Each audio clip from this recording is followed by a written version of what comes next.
From the New England School of Communications at Husson University, this is the Maine Report, the way news should be. Welcome to the Maine Report, a public affairs show run by the students at the New England School of Communications at Husson University. I'm Ryan Maines. Well, an ideology thought dead and buried has seemingly made its return, one that calls for an economy run by the many, not the few, and other such radical ideas. That's right, I'm talking about socialism. After years of being used as a scare word in American politics, it appears that socialism has begun to catch on again in America. Support for it has pulled much higher than it has in decades. A Democratic socialist from Vermont is currently one of the frontrunners for the Democratic nomination for president. And in the last primary, the people of Maine voted for him by an almost 2-to-1 margin. But is this newfound burst of popularity a true sign of coming social and economic change, or is it just a flash in the pan? To find out, we'll have a conversation with a self-proclaimed Democratic socialist and a former candidate for Bangor City Council, Seth Braun. Seth, thanks for joining me today. Yeah, thanks for having me, Ryan. Okay, so there is kind of this debate among the American left as to what socialism actually is. It kind of flip-flops between something like Scandinavian states kind of have this kind of social welfare net with more support for the worker, or like something we kind of saw very briefly with Jeremy Corbyn in Britain, of this kind of sense of nationalization and control of kind of the means of production and all of that. What does socialism mean to you? So I think at its heart, socialism means economic democracy. Like you mentioned, there's all sorts of various forms that could take, whether it's sort of decentralized, more like the Scandinavian model, or like you mentioned, nationalizing whole sectors of the economy, like we see in Norway. They've nationalized their entire oil sector, but it doesn't have to be necessarily seizing the means of production like that. What we see in a lot of places are worker-owned co-ops. That's another form of economic democracy where the workers are making the decisions in a company rather than having some sort of top-down hierarchical structure. And I think that's really what socialism gets at, is having the workers making the decisions, whether that's through referendums, voting on nationalizing sectors of the economy, or individually controlling sort of the minute decisions in a company through like worker-owned co-ops. Okay. And where do you think kind of this current American socialist movement kind of falls on that hierarchy? So I believe it's a mixture. We are seeing a huge push for the cooperative economy. In Maine, you see that a lot. Cooperatives have sort of taken off. One of the big ones off the top of my head is the Belfast Co-op, which is a community-owned and run grocery store.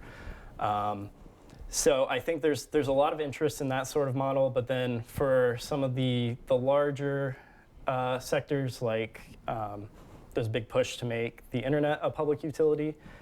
So I think nationalizing these sort of sectors, which are really necessary to our day-to-day life, like healthcare, the internet, housing.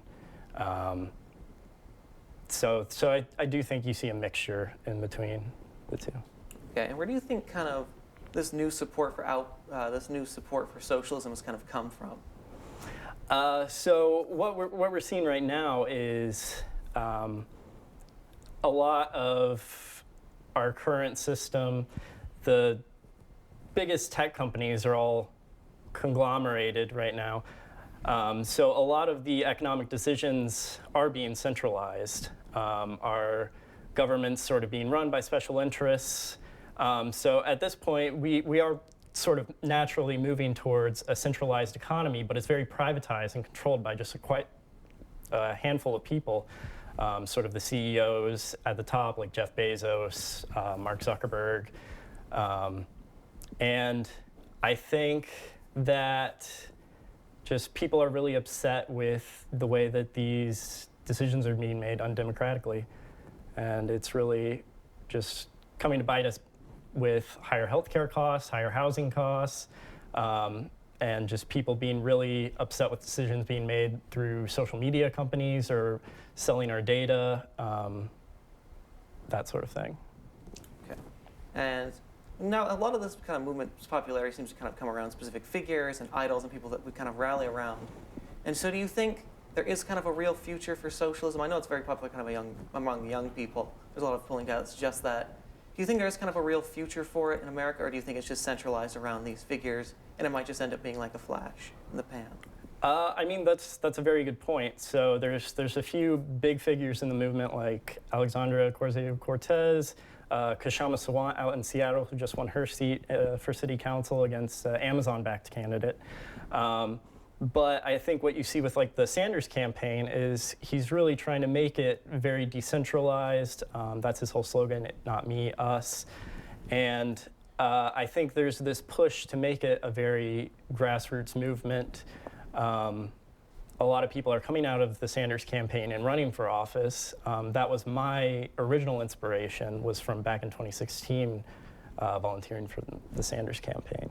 So it's hard to say at this point in time because the movement is so young. It's really only about 3 or 4 years old in its current form. But if you look at the polling of candidates like Kashama Sawant, AOC, Sanders, I think there is a real backing there. All right. It's interesting you mentioned working for the Sanders campaign and your kind of own origins into politics. We'll definitely have to get back to that, but right now we're going to take a short break. When we come back, we'll take this conversation a bit more locally as we talk to Seth a bit more about socialism's achievement here in Maine, and we'll get into his own kind of work with socialism and politics. Stay with us.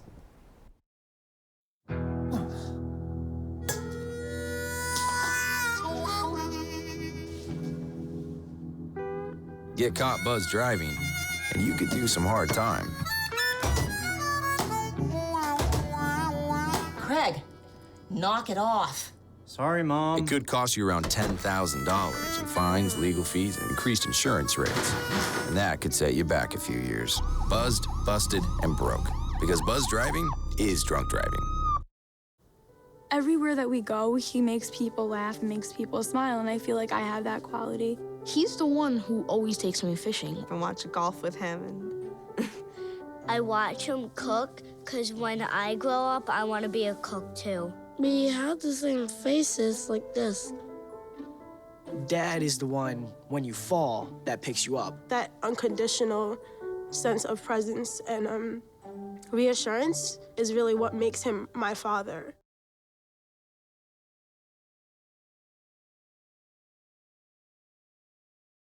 America was founded on liberty and independence, and not government coercion, domination, and control.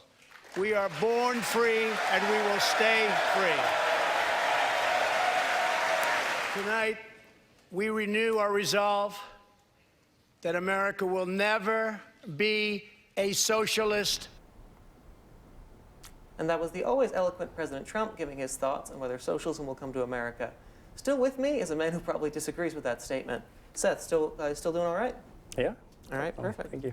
And so, yeah, well, you mentioned a little bit before the break, actually, that you just started work on the Sanders campaign. That was actually kind of your first foray into politics. What drew you to Bernie Sanders?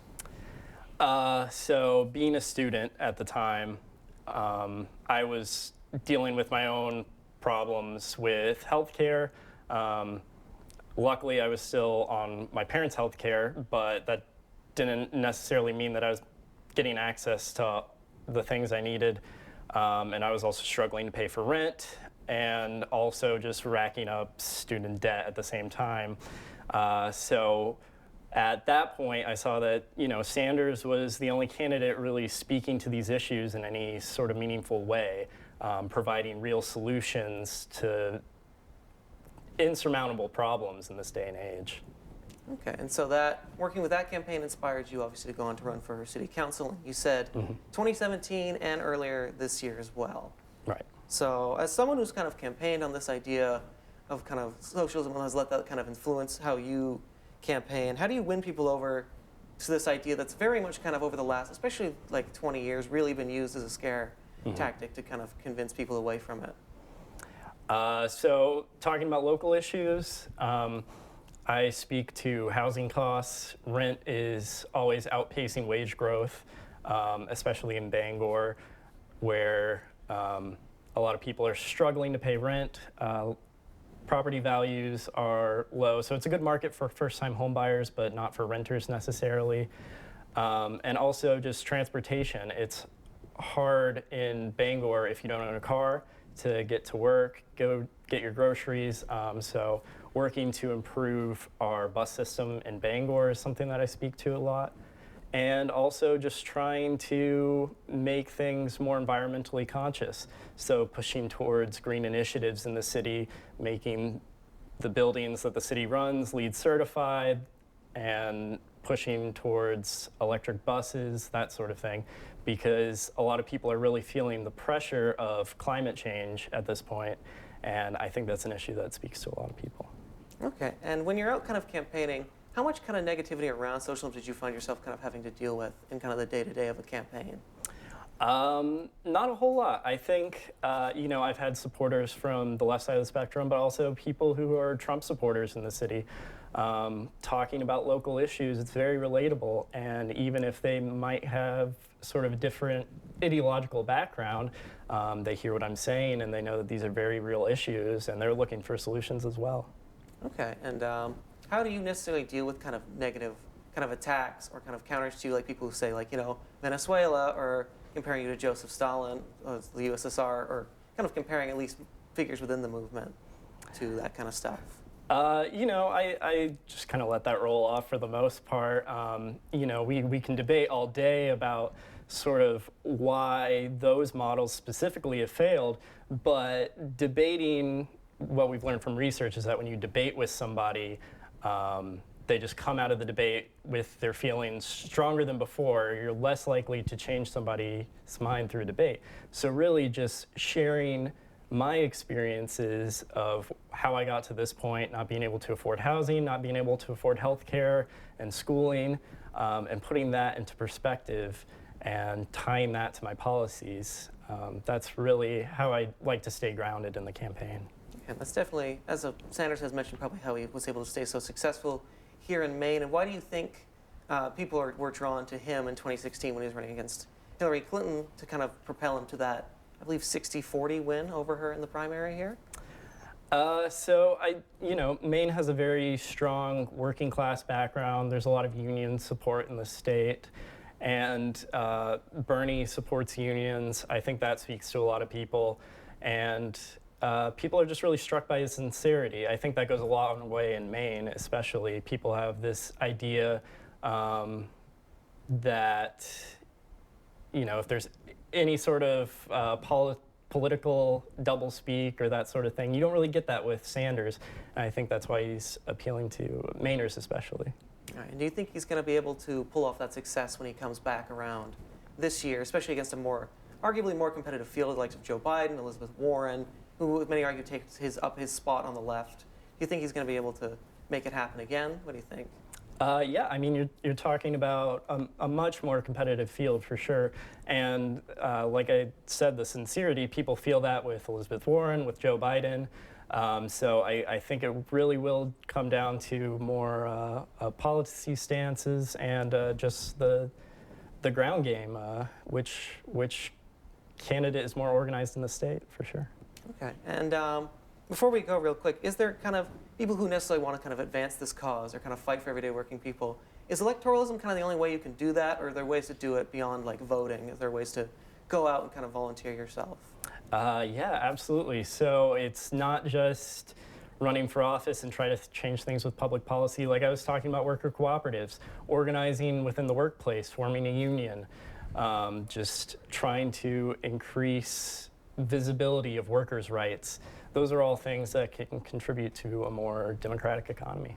All right, perfect. Well, thank you, Seth, so much for coming in today. And that wraps up this edition of the Maine Report. I'd like to thank Seth, obviously, and everyone else for tuning in. I'm Ryan Maines. Thank you for watching.